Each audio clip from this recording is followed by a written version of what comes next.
Green plot kitchen ವೀಕ್ಷಕರಿಗೆಲ್ಲ ಪ್ರೀತಿಯ ಸ್ವಾಗತ. ಇವತ್ತು ನಾನು ಮೆಕ್ಕಿಕಾಯಿ ಬಳಕ ಅಂದ್ರೆ ಮಜ್ಜಿಗೆ ಮೆಣಸಿನ್ಕಾಯಿ ಮಾಡ್ತೀವಲ್ಲ ಅದೇ ಥರ ಇವನು ಮೆಕ್ಕಿಕಾಯಿ ಬಳಸ್ಕೊಂಡು ಮಾಡೋದು. ಇದು ಇಸ್ಮೆಕ್ಕಿಕಾಯಿ ಅಂತ.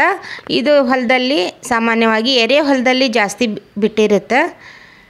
ಅದನ್ನು ಬಳಸ್ಕೊಂಡು ವರ್ಷಾನುಗಟ್ಟಲೆ ತಿನ್ನುವಂತಹ ಇದು ಮಜ್ಜಿಗೆ ಮೆಣಸಿನ್ಕಾಯಿ ಯಾವ ಥರ ವರ್ಷಾನುಗಟ್ಟಲೆ ಇಟ್ಕೊಂಡು ತಿಂತೀವೋ ಅದೇ ಥರ ಇದನ್ನು ಮಾಡೋದು. ಇದು ಸ್ವೀಟ್ ಒಳಗೆ ಭಾಳ ರುಚಿಯಾಗಿರುತ್ತೆ. ನೋಡಿರಿ ಎಷ್ಟು ಕ್ರಿಸ್ಪಿಯಾಗಿ ಬಂದಾವಂತ. ತಿಂತಾಯಿದ್ರೆ ಅಷ್ಟು ಟೇಸ್ಟ್ ಇರುತ್ತೆ. ಈಗ ಮೆಣಸಿನ್ಕಾಯಿ ಅಂದರೆ ಖಾರ ಖಾರ ಅಂತ ಕೆಲವೊಬ್ಬರು ತಿನ್ನಲ್ಲ. ಅವ್ರು ಈ ಥರ ಮೆಕ್ಕಿಕಾಯಿ ಅಥವಾ ಚೌಳಿಕಾಯಿ ಈ ಥರ ಬಳಕ ಮಾಡಿಕೊಂಡು ತಿಂತಾರೆ. ಈ ಥರ ಮಾಡುವಾಗ ನಮಗೆ ಈ ಮೆಕ್ಕಿಕಾಯಿ ಹಣ್ಣಾಗಿರಬೇಕು. ಹಣ್ಣಾಗಬೇಕಂದ್ರೆ ಕೆಲವೊಂದು ಕಾಯಿ ಇದ್ರೆ ಅದನ್ನು ಬಿಸಿಲೊಳಗೆ ಒಂದು 2 ದಿವಸ ಒಣಗಾಕ್ಬಿಟ್ರೆ ಈ ಥರ ಹಣ್ಣಾಗ್ಬಿಡುತ್ತೆ. ಅವನ್ನ ಉದ್ದುದ್ದಕ್ಕೆ ಹೆಚ್ಕೋಬೇಕು. ಮೊದಲೇ ನಾನು ನೀರೊಳಗೆ ತೊಳೆದು ಎಲ್ಲ ಒಣ ಬಟ್ಟೆ ತೊಗೊಂಡು ಒರೆಸ್ಕೊಂಡೀನಿ. ಅಂದರೆ ಹಸಿ ಅಂಶ ಇಲ್ಲದೆ ಇರೋ ಥರ ನೀವು ಎಲ್ಲ ಸರಿಗೆ ಒರೆಸ್ಕೊಂಬಿಡ್ರಿ. ಈಗ ಇದನ್ನು ಒಂದರೊಳಗೆ 3 ಭಾಗ ಮಾಡಿ ನಾನು ಹೆಚ್ಕೊಳಕತ್ತೀನಿ. ಇದು ಸಿಪ್ಪೆ ಸ್ವಲ್ಪ ದಪ್ಪ ಇರುತ್ತೆ. ಚಾಕುಯಿಂದ ಹೆಚ್ಕೊಂಡ್ರೆ ಸ್ವಲ್ಪ ಜಲ್ದಿ ಬರಲ್ಲ. ಈ ಥರ ಇಳಿಗೆ ಒಳಗೆ ಜಲ್ದಿ ನಾವು ಹೆಚ್ಕೋಬೋದು. ಈಗೆಲ್ಲನೂ ಇದೇ ಥರ ನಾವು ಹೆಚ್ಚಿ ಹಾಕ್ಕೊಳ್ಳೋಣ. ಬೀಜ ಸ್ವಲ್ಪ ಜಾಸ್ತಿ ಇರುತ್ತೆ. ನಾವು ಉಪ್ಪು ಜೀರಿಗೆ ಕಲಿಸಿದಾಗ ಅದು ಬೀಜ ಸ್ವಲ್ಪ ಹೋಗುತ್ತೆ. ಆಮೇಲೆ ಒಣಗಾಕ್ದಾಗೂ ಸ್ವಲ್ಪ ಬೀಜ ಹೋಗುತ್ತೆ. ಇದು ಮತ್ತು ನೀರೊಳಗೆ ಹಾಕಿ ತೊಳೆದು ಆ ಥರ ಏನು ಮಾಡೋಕ್ಕೆ ಹೋಗಬೇಡ್ರಿ. ಈಗ ನಾನು ಕಲ್ಲುಪ್ಪು ತೊಗೊಂಡಿನಿ. ಕಲ್ಲುಪ್ಪು ಸುಮಾರು ಒಂದು 4 ಸ್ಪೂನ್ ಆಗ್ಬೋದು. ಅಷ್ಟು ಕಲ್ಲುಪ್ಪನ್ನ ಮಿಕ್ಸಿ ಜಾರಿಗೆ ಹಾಕ್ಕೊಳಕತ್ತೀನಿ ನಾನು. ಈ ಉಪ್ಪಿನಕಾಯಿ ಈ ಥರ ಏನಾದರೂ ಮಜ್ಜಿಗೆಕಾಯಿ ಮಾಡುವಾಗ ಕಲ್ಲುಪ್ಪ ತೊಗೊಳ್ರಿ, ಸ್ವಲ್ಪ ಚಲೋ ಇರ್ತೈತಿ. ಅದಕ್ಕೆ 1 ಚಮಚದಷ್ಟು ನಾನು ಜೀರಿಗೆ ಹಾಕ್ಕೊಂಡು ಸಣ್ಣಗೆ ಈ ಥರ ರುಬ್ಕೊಂಡಿನಿ. 1 ಚಮಚ ಜೀರಿಗೆ ಮತ್ತು ಒಂದು 4-5 ಸ್ಪೂನಷ್ಟು ನೀವು ಮೆಕ್ಕಿಕಾಯಿ ಎಷ್ಟೈತೆ ಅಷ್ಟು ನೋಡಿ ನೀವು ಉಪ್ಪು ಹಾಕ್ಕೊಳ್ರಿ. ಸ್ವಲ್ಪ ಉಪ್ಪು ಕಡಿಮೆನ ಹಾಕಿ ಕಲಿಸ್ಕೊಳ್ರಿ. ಆಮೇಲೆ ಬೇಕಾದರೂ ಮತ್ತೆ ನಾವು ಹಾಕ್ಕೋಬೋದು. ಈಗ ಹೆಚ್ಚಿರುವಂಥ ಮೆಕ್ಕಿಕಾಯಿಗೆ ಜೀರಿಗೆ ಮತ್ತು ಉಪ್ಪು ಅಷ್ಟೇ ನಾನು ಕಲಿಸ್ಕೊಳಕತ್ತೀನಿ. ಕೆಲವೊಬ್ಬರು ಒಂದು 3 ದಿನ ಮಜ್ಜಿಗೆ ಒಳಗೆ ನೆನೆಯಾಕೆ ಬಿಡ್ತಾರೆ. ಇದು ಸಾಕಷ್ಟು ಹುಳಿ ಇರುತ್ತೆ. ಮಜ್ಜಿಗೆ ಹಾಕೋ ಅವಶ್ಯಕತೆ ಇರಲ್ಲ. ಈ ಮೆಕ್ಕಿಕಾಯಿ ಹುಳಿ ಭಾಳ ಇರುತ್ತೆ.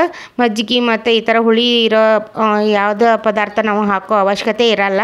ಈ ಬಿಸಿಲೊಳಗೆ ಒಣಕ್ಕೆ ಹಾಕಿಬಿಡ್ಬೇಕು. ಇವು ಜಲ್ದಿ ಒಣಗಂಗಿಲ್ಲ. ಸುಮಾರು 3 ದಿವಸ ಆಗ್ಬೋದು. ಅಷ್ಟು 3 ದಿವಸ 4 ದಿವ್ಸಕ್ಕೆ ಒಣಗ್ತಾವೆ. ಈಗ ನೋಡಿರಿ ಎಲ್ಲ ಮೇಲಿರೋದು ಮೆಕ್ಕಿಕಾಯಿ ತೆಗೆದು ಹಾಕ್ಕೊಂಡ್ರೆ ಕೆಳಗಡೆ ಈ ಥರ ಬೀಜ ಸ್ವಲ್ಪ ಉಳಿತು. ಅದನ್ನ ತೆಗೆದು ಬಿಡೋಣ.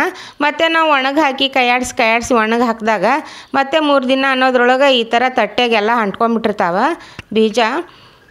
ಅದಕ್ಕಾಗಿ ನಾವು ಹೆಚ್ಚಿ ಬೀಜ ತೆಗಿಯೋ ಅವಶ್ಯಕತೆ ಇಲ್ಲ. ಒಂದೊಂದು ಅದ್ರೊಳಗೆ ಉಳ್ಕೊಂಡಿದ್ರು ಕರೆದಾಗ ಅವು ಭಾಳ ರುಚಿ ಆಕ್ಕವು ತಿನ್ನುವಾಗ. ನೋಡಿರಿ ಈ ಥರ ಕಟ ಅಂತ ಮುರಿಬೇಕು. ಅಲ್ಲಿವರೆಗೂ ನಾವು ಒಣಗಿಸ್ಬೇಕು. ನೀವು 1 ವರ್ಷವರೆಗೂ ನೀವು ಸ್ಟೋರ್ ಮಾಡಿ ಇಟ್ಕೊಂಡು ಮಜ್ಜಿಗೆ ಮೆಣಸಿನ್ಕಾಯಿ ಯಾವ ಥರ ಕರೆದು ತಿಂತೀವೋ ಅನ್ನಕ್ಕೆ ಅಥವಾ ಸ್ವೀಟ್ಗೆ ಅದೇ ಥರ ನೋಡಿರಿ ಕರಿಬೋದು. ಈಗ ಬೀಜ ಎಲ್ಲ ಸ್ವಲ್ಪ ಬಂದೈತೆ, ಅದನ್ನ ತೆಗೆದು ಬಿಡೋಣ. ಈಗ ಮೇಲಿರೋ ಈ ಥರ ಮೆಕ್ಕಿಕಾಯಿನ ನೀವು ಗಾಳಿ ಹೋಗದೆ ಇರೋ ಥರ ಯಾವುದಾದ್ರೂ ಡಬ್ಬದಲ್ಲಿ ಸ್ಟೋರ್ ಮಾಡಿ ಇಟ್ಕೋಬೋದು. ಈಗ ಕರೆದು ನೋಡೋಣ ಬರ್ರಿ. ಎಣ್ಣೆ ಸ್ವಲ್ಪ ಚಲೋತ್ನೇ ಕಾಯಿಸಿ ಕರೆದು ಬಿಡ್ಬೇಕು. ಸ್ವಲ್ಪ ಜಲ್ದಿನ ತೆಗಿಬೇಕು, ಇಲ್ಲ ಹೊತ್ತು ಹೋಗ್ಬಿಡ್ತಾವೆ, ಕರ್ರಗಾಗ್ಬಿಡ್ತಾವೆ. ಆಮೇಲೆ ರುಚಿ ಅಷ್ಟು ಚಲೋ ಇರೋಂಗಿಲ್ಲ. ಇವು ಜಲ್ದಿನ ಕರಿತಾವೆ. ಅದಕ್ಕೆ ಸ್ವಲ್ಪ ಜಲ್ದಿನ ತೊಗೊಂಬಿಡ್ರಿ. ಎಣ್ಣೆ ಕಾದ್ರೆ ಒಂದು ಅರ್ಧ ನಿಮಿಷಕ್ಕೆಲ್ಲ ಕರೆದು ಬಿಡ್ತಾವೆ ಇವು. ಈಗೆಲ್ಲನೂ ತೊಗೊಳ್ಳೋಣ.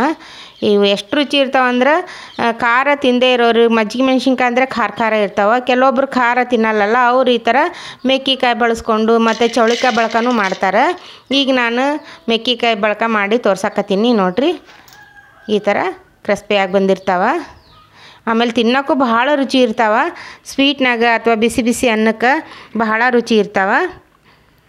ನೀವು ಈ ಥರ ಒಂದ್ಸರಿ ಮೆಕ್ಕಿಕಾಯಿ ಬಳಕ ಮಾಡಿ ನಿಮ್ಮ ಅನಿಸಿಕೆಗಳನ್ನ ಕಮೆಂಟ್ ಮೂಲಕ ತಿಳಿಸಿರಿ. ಈ ವಿಡಿಯೋ ನಿಮಗೆ ಇಷ್ಟವಾದರೆ ಲೈಕ್ ಮಾಡಿ, ಶೇರ್ ಮಾಡಿ, ಕಮೆಂಟ್ ಮಾಡಿ. ಮತ್ತೆ ಹೊಸ ರುಚಿಯೊಂದಿಗೆ ಸಿಗೋಣ. ಧನ್ಯವಾದಗಳು.